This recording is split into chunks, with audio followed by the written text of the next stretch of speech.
Umabot na sa 5.5 million pesos at isang parcel ng lupa ang gantimpalang iniaalok ng pamilya ng yumaong barangay captain na si Oscar Dudong Bukol Jr. para sa sinumang makakapagturo at makakapaghatid ng buhay sa mastermind sa likod ng brutal na pagpaslang sa kapitan ng barangay 3 de Mayo. Ito ang kinumpirma ni J. Karen Bukol, kapatid ng napatay na kapitan. Kasunod ng viral na pa-parlor games nito na Bring Me Mastermind. Ayon sa kanya, totoo ang mga ulat na nadagdagan ng isang lote ang naunang iniaalok na gantimpala upang mahikayat ang sinumang may nalalaman sa krimen na magsalita. Inihayag ni J. Karen na handang ibigay ng kanilang pamilya ang malaking gantimpala kapalit ng impormasyong maglalantad sa utak ng krimen, kabilang na umano ang gunman at mga posibleng kasabwat na lula ng isang pulang Toyota Innova na sinasabing ginamit sa pamamaril.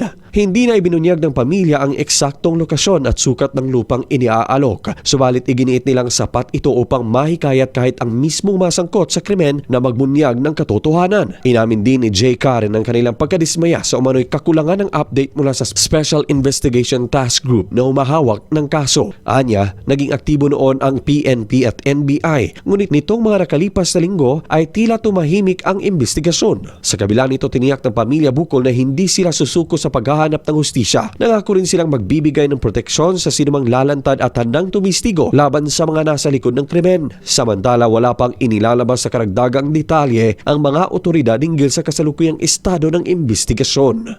Patuloy ang panawagan ng pamilya ng yumaong kapitan, hustisya, kahit gaano pa ito katagal, at isang malinaw na mensahe na hindi kailanman matatakasan ang pananagutan sa batas. Luigi Alan Tutor, NDBC, Bida Balita.